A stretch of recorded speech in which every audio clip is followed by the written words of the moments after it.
Şıvır şıvır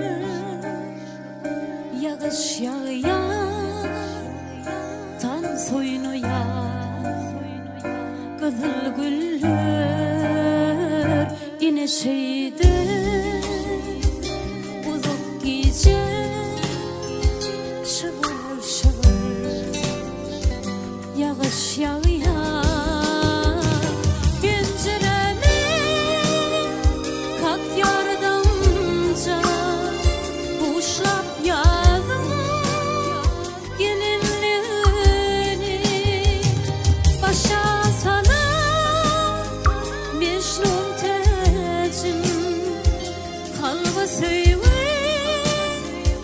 getirin ya sıyrığında aynalarımda yaz yaşının aydınları ayağıydım yağdı düşer hemim senin aydınları.